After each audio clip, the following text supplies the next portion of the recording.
There's a quiet war happening inside most people, every day. It's not with another person or an external force. It's with reality itself. You're at war with what already is. Your mind keeps saying, this shouldn't be happening. This is unfair. This is wrong. Life should be different. And in that constant argument with reality, a deep exhaustion sets in. Your peace disappears. Your joy fades. And all because you're fighting something that's already happened, something you cannot change. What if the path to peace wasn't changing reality, but accepting it?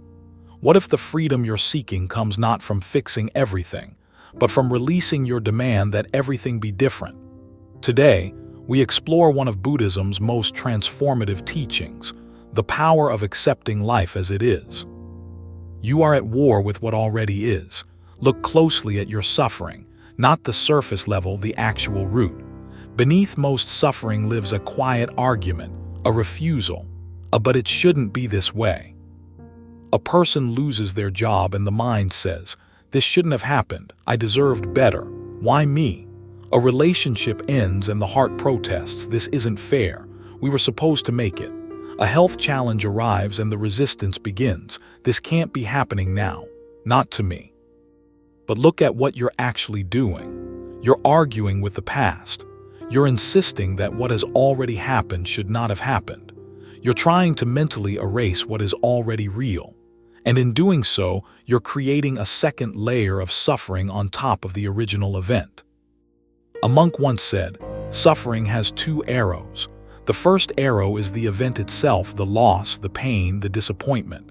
But the second arrow is your resistance to it, your refusal, your argument with reality. And it's the second arrow that causes most of the pain. When you resist what has already occurred, you're essentially telling yourself, I cannot be okay until this unhappens. I cannot be at peace until reality changes. But reality doesn't change because you resist it. It only changes because you accept it and then act differently. In daily life, notice where you're at war with reality. Where are you saying this shouldn't be? Feel the energy of that resistance. Notice how it tightens your body, clouds your mind, steals your peace. Now ask, is my resistance actually changing what's already happened? The answer is no. Your resistance is only causing you suffering. Ask yourself, what am I still refusing to accept? What reality am I still arguing with? Acceptance is not weakness. This is where most people get confused. They believe acceptance means giving up, that if they accept reality, they're admitting defeat. That acceptance is weakness, but this is a fundamental misunderstanding. Acceptance is not passivity. It doesn't mean you stop trying. It doesn't mean you accept injustice or mistreatment. It doesn't mean you become a doormat. Acceptance means you stop denying what is true so you can act from a grounded place. A warrior doesn't win a battle by denying what the enemy is doing. He wins by seeing clearly what is happening and responding wisely. In the same way, you don't improve your situation by denying it. You improve it by accepting it clearly and then acting from that clarity. Think of it this way. If your home is flooded, denying the flood doesn't stop the water. Accepting the flood allows you to act, to find higher ground, to call for help, to salvage what you can. Acceptance is the foundation of effective action. A monk once said, acceptance is the greatest strength, because only someone who truly accepts reality can act powerfully within it. Someone who's still denying, still resisting, still arguing, that person is divided. Their energy is split between what is and what they wish was, but someone who accepts, they're whole, they're focused, they're powerful. In daily life, acceptance doesn't mean you stop trying to improve things. It means you stop wasting energy on what you cannot change.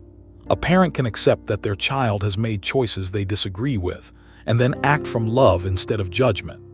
An employee can accept that they didn't get the promotion, and then act from that clear place to find the next opportunity.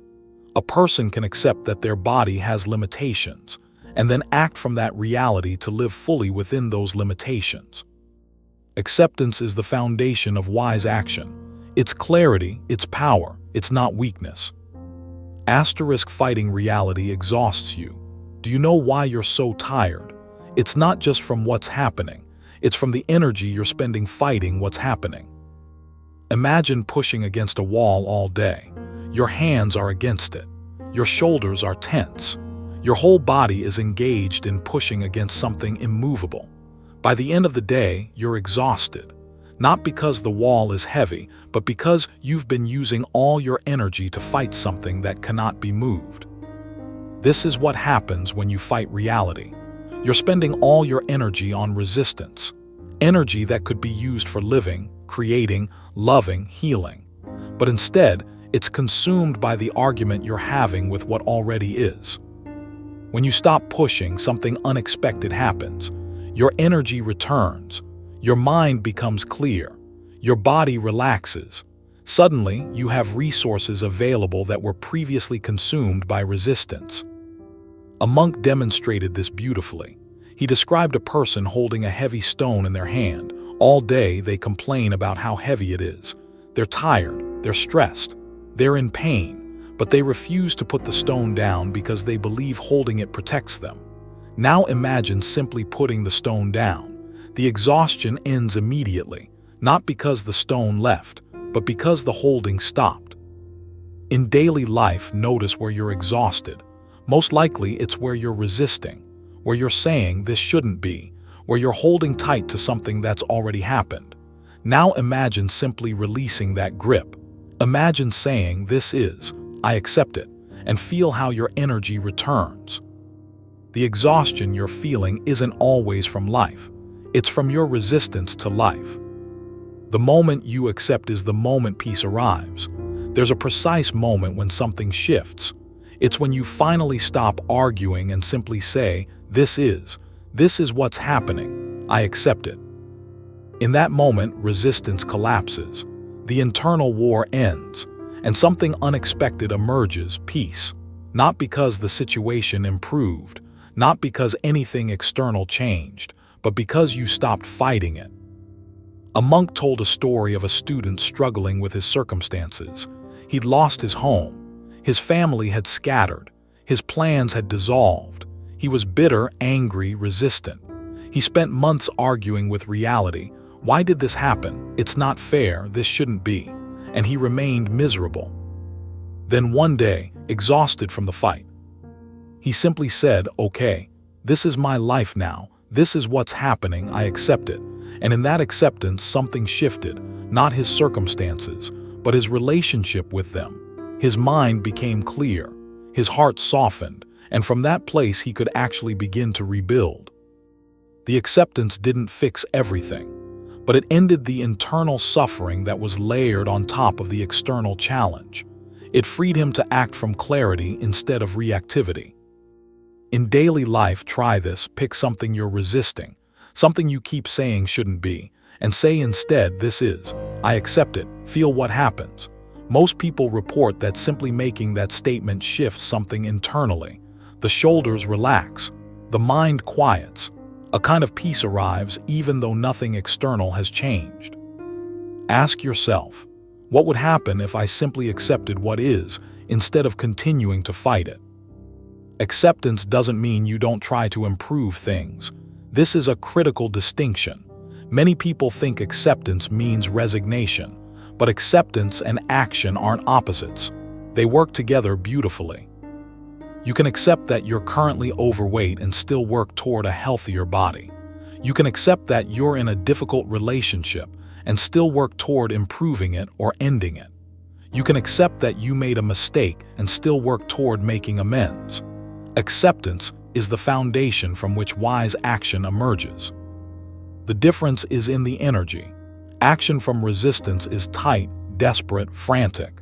Action from acceptance is clear, purposeful, steady. And the steady action usually gets better results. A monk once said, accept what is, then act. This is the path. Not deny what is, then react. Not fight reality, then burn out. But accept clearly, then act wisely. In daily life, this means being honest about your current reality, not minimizing it. Not exaggerating it, just seeing it clearly, and from that clear seeing, deciding what you want to do about it. That decision made from acceptance will be wiser than any decision made from denial or resistance. Let go of how it should be. So much suffering comes from a single mental construction. How you believe things should be. Should be is a thought, an expectation, a mental image, and when reality doesn't match your should be, conflict arises. You should have been treated better. Life should be easier. People should be kinder. Things should have worked out differently. In each case, you're comparing reality to an imaginary should be and finding reality lacking. But here's the question: who decided how it should be? Your mind did, based on your desires, your past experiences, your beliefs. But the universe didn't agree to follow your should. Life doesn't consult your expectations before unfolding. When you release the should be, what remains? What is? And what is often more interesting, more valuable, more teaching than what you thought should be. A monk once said, "Nature doesn't make mistakes. The river doesn't should be a mountain. The tree doesn't should have flowers in winter. Each exists as it is. And in that acceptance of what is, there's a perfection, a rightness, a peace." The same is true for your life, for other people, for the world. It's not as it should be according to your expectations, but it is as it is. And in accepting that, you begin to see the perfection in it. In daily life, notice your shoulds. I should be further along. They should treat me better. Life should be easier. Each time you catch one, pause and ask, what if this is exactly as it needs to be? What if there's wisdom in this that I'm not yet seeing? This question alone can shift your entire perspective, not denying the challenge, but opening to the possibility that even the challenge has something to teach. Acceptance heals what resistance wounds. There are wounds in your life, places where you've been hurt, disappointed, betrayed. Most people try to heal these wounds by resisting them, by pushing them away, by refusing to feel them. But resistance doesn't heal. It only seals the wound, trapping the pain inside.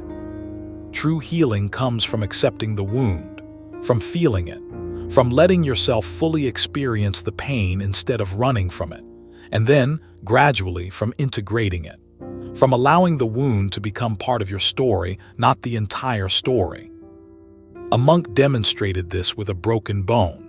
If you keep the bone immobilized, never moving it, never allowing it any pressure, it won't heal properly. Proper healing comes from accepting that the bone was broken and then gradually using it, allowing the healing process, letting time and gentle use do their work. The same is true for emotional wounds. Healing comes from acceptance, from finally saying, "This happened, I was hurt, I carry this," and then from that acceptance, allowing the gradual healing. In daily life, where are you resisting wounds? Where are you still denying pain? The invitation is to accept it, not to dwell in it, not to be controlled by it, but to simply acknowledge this happened. I was hurt, and from that acknowledgement, healing can begin. Living fully in acceptance. What does it look like to truly live in acceptance? It looks like someone who's no longer at war with reality. It looks like peace in the midst of challenge. It looks like clarity instead of confusion. It looks like action instead of reactivity. A person in acceptance doesn't deny life's difficulties, but they're not consumed by them. They meet each moment as it comes. They do what they can. They accept what they cannot change. And in that balance, they find a kind of freedom that the resistant person never experiences. This doesn't mean nothing bothers them. It means they're not doubled over by resistance. A person in acceptance can feel sadness without being paralyzed by it, can face challenge without being overwhelmed by it, can experience loss without losing themselves in grief. A monk once said, "Life is a dance. Some steps are easy, some are hard. But if you resist the dance, if you keep refusing to participate, you miss the entire thing. But if you accept the dance, if you move with it even when it's difficult, you experience something profound, the aliveness of being fully present." In daily life, practice acceptance moment by moment. When frustration arises, accept it, there's frustration. When sadness comes, accept it, there's sadness. When challenge appears, accept it, there's a challenge. not with resignation, but with clarity, and from that clarity respond wisely. A final truth: life is not here to match your expectations. It's here to teach you, to shape you, to show you who you are and who you're becoming. But you can only receive those teachings if you're willing to accept the curriculum life is offering. Resistance is like a student who keeps arguing with their teacher, refusing to do the assignments, insisting the lesson is wrong. That student never learns. But acceptance is like a student who, even if they don't understand why the lesson is hard, trusts that there's something to learn. That student grows. The invitation Buddhism extends is simple. Stop arguing with life. Stop demanding it be different. Accept what is. And in that acceptance, discover a peace that doesn't depend on circumstances changing. Discover a freedom that comes from no longer being at war with reality. This is not giving up. This is giving over to the intelligence of life itself. And in that surrender, you finally begin to live. The war within you ends the moment you stop fighting reality. Accept what is, and watch how peace arrives, not because circumstances changed, but because you finally stop demanding they be different. If this wisdom helped you find acceptance, like and share this video with someone still at war with their life. Subscribe to *Buddha Inner Journey ** for more Buddhist teachings on acceptance, peace, and the profound freedom that comes when you finally stop resisting and start living. Your peace begins the moment you accept.